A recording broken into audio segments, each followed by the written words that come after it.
Hello. I am going to teach you how to install fonts right into your computer on Windows 10.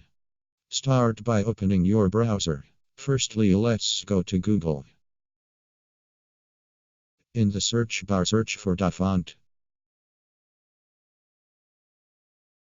This is where you can download fonts for free. And it is an easy to use website.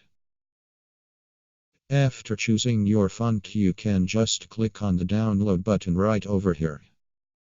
If you are using Chrome, you can click on this arrow to open the file in folder.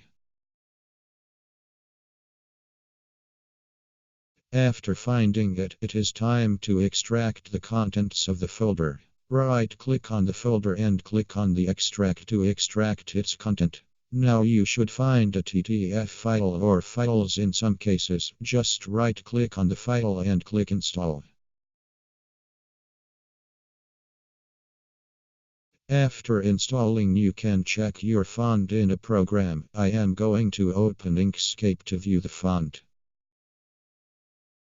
You can use any program from here, most preferably the program you are used to.